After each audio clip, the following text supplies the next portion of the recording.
So, Brandon, hello, Hello. hello. Yeah, what have you been watching? I have been watching or rewatching the Clerks movies from Kevin Smith, and I also went and saw Clerks 3, as Yeah, you know, because we've I been do. texting a little bit about it. Yeah, And I wanted to do like just a single like film church review of Clerks 3. And I might still do that. But I've been I don't know, just reflecting on all of these movies because like Kevin Smith is one of my favorite directors.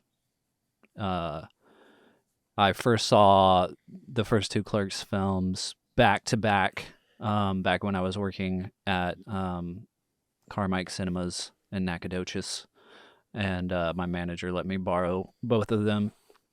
So Clerks is a film that I have so much appreciation for because of the way that it was made, uh, and because it's a great film. Like it's a film that uh, for its time, not a lot of people had seen anything like it because it's just people working in a convenience store talking. But it's you know as boring as that sounds, it's not boring at all. yeah, And the thing that stands out to me in that first film is the writing. Like that's what's holding that film up, and that's all Kevin Smith. You know, hmm so right off the bat, you can see the talent, yeah, and just the fact that I mean it's kind of like every filmmaker's like fantasy. Uh, what ended up happening with the making of that film because he made it for I think a little over $25,000, which he most of it was all on credit cards. So if the film didn't make any money, he was going to be screwed. yeah, And he ended up being like the story of how it ended up being sold is pretty crazy, and you can go find that online or in his book and stuff. But long story short, he ended up selling it to Miramax for like $250,000, and then was able to. I mean, that just like launched yeah, his career. hmm And what's really cool about his career is that he's brought every single person with him.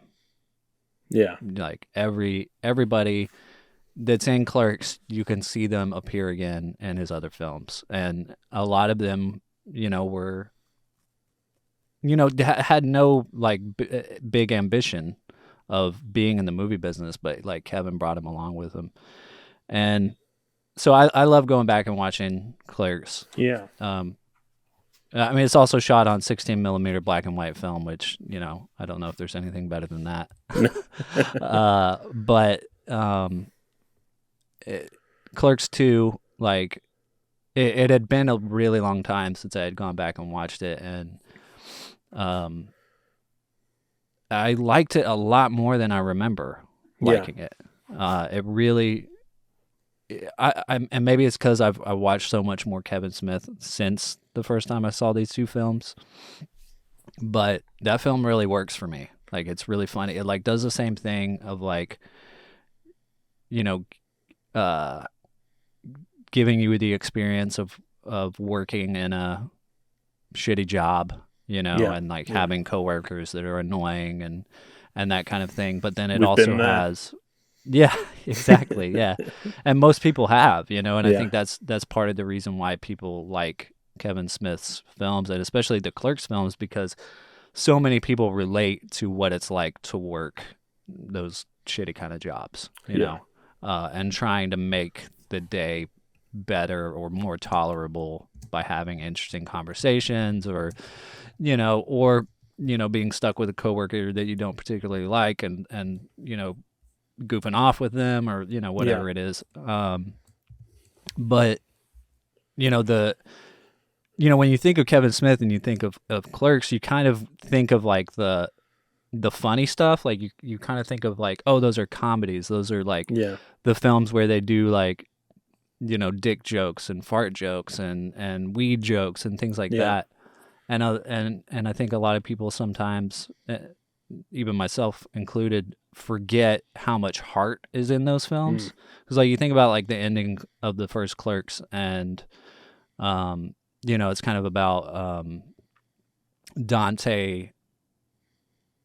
Well, like just like that the rant that Randall goes on at the end of Clerks when he's like talking to Dante, and Dante has like this realization of like, he's like complaining the whole time, but really he's in control of his destiny. Yeah.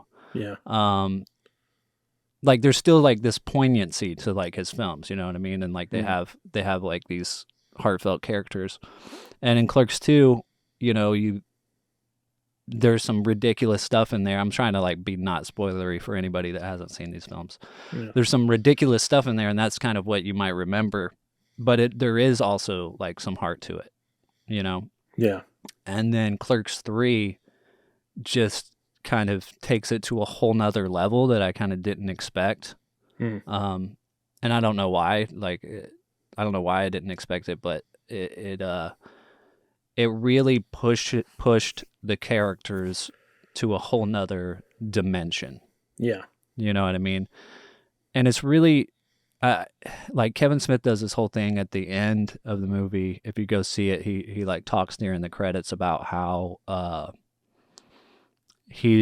what he loves about Clerks 3 is getting to show people what the convenience store really looks like, kind of in color, shot better, like kind of like adding more dimensions to it. And it's not only the way it's shot, but it's like the way the characters are portrayed and the performances that like Jeff Anderson and Brian O'Halloran give. Yeah.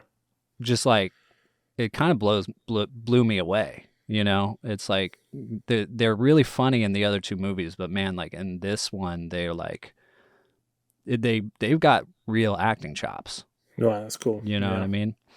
And it's also, I mean, Jay and Silent Bob, I also liked. I didn't like as much as Clerks 3, but they bring a lot of the characters back and stuff, obviously.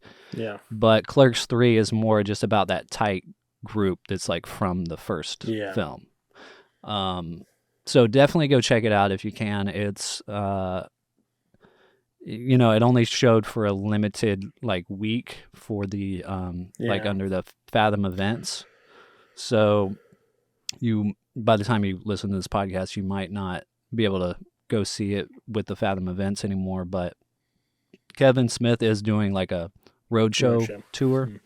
So you can, like, if you go to the Clerks 3 website, you can find out where he's going to be showing. If you're in Texas, I know he's coming to Dallas and to Austin, but I think the Austin show is already sold out. So that's something where you can actually go see the film in a theater where Kevin Smith will actually come out at the end and you can ask him questions and stuff. Yeah. And I would love to go to one. I have already seen him in person, so that's,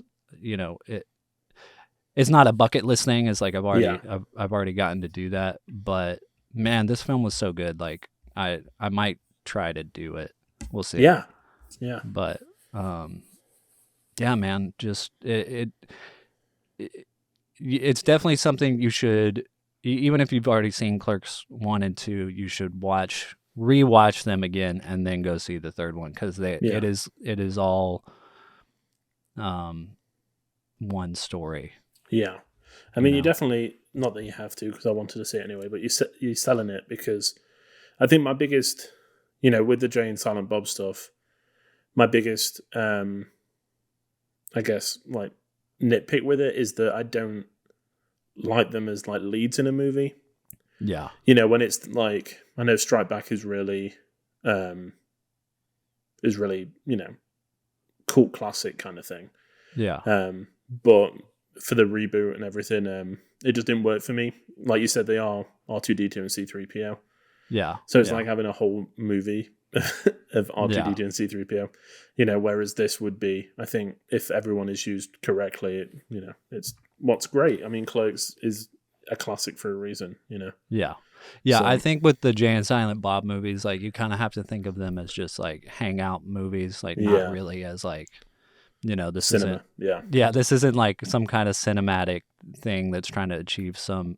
It's just like, it's a cameo movie. You Yeah. know, it's like let's just have random scenes with. I mean, they're not random because there is a plot, but you know, scene after scene is like let's find someone else to like cameo here.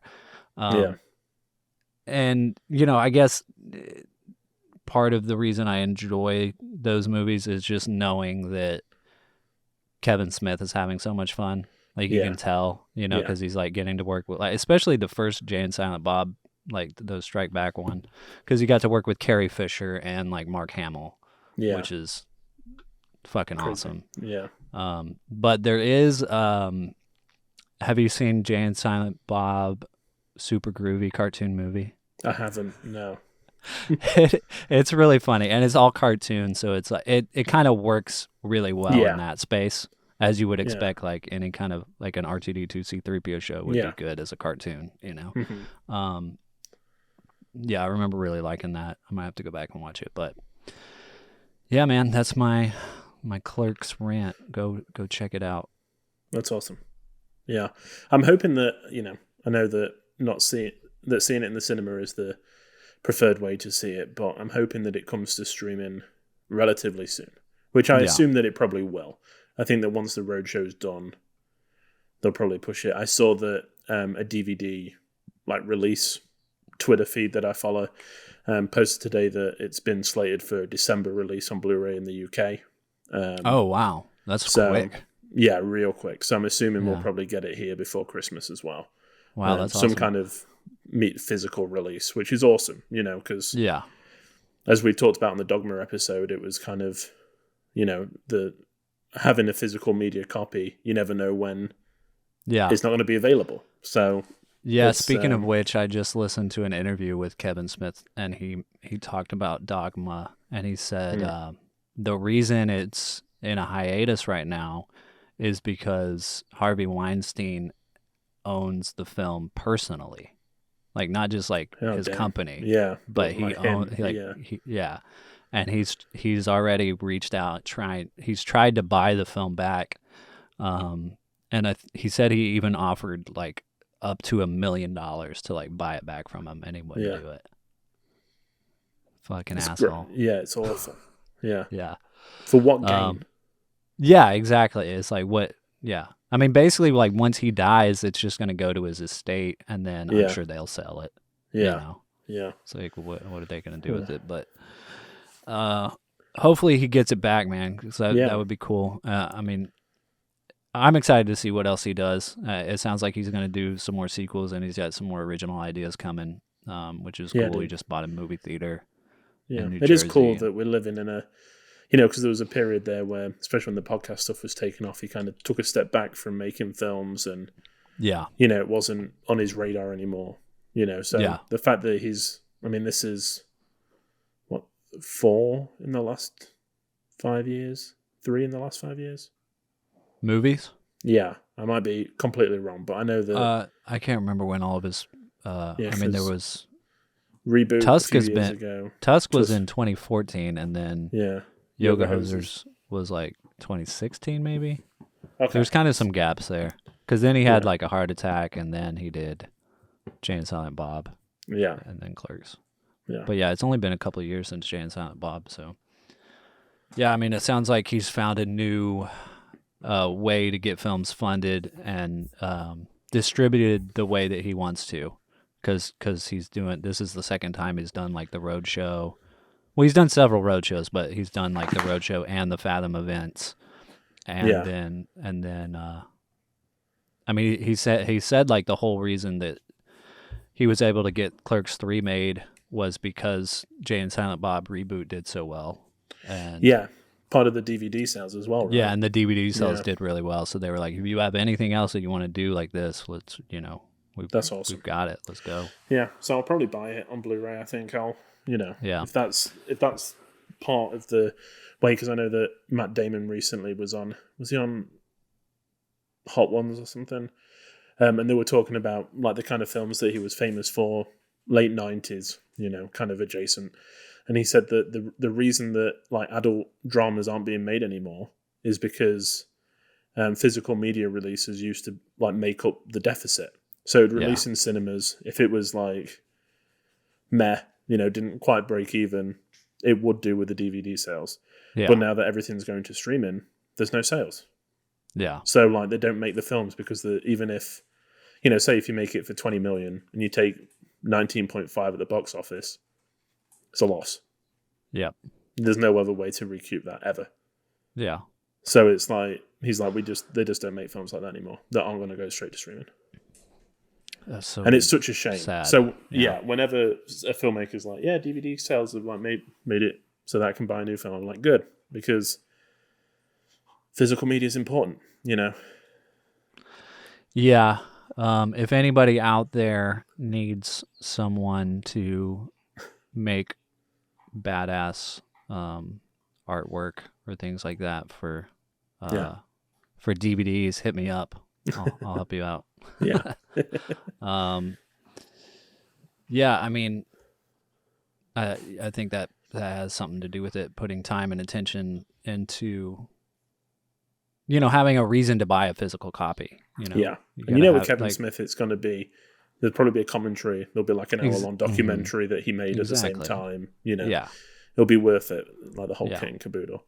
Yeah. Whereas just the single disc, film things just don't. It's a shame, I want that Clerks box set. Oh yeah, I don't know if there is one, but because I know that if you like order through the Secret Stash, everything is signed. Like he signs everything, so you can, I've got a Chase and Amy poster that he signed that I just bought from the Secret Stash. So there's the market there. People will buy it. I mean, I'll buy a Clerks box set if he signs it. Hell I'd probably buy it without, to be fair. Yeah. Yep. Well, cool, man. Well, I have spent a long time talking. What have you been watching?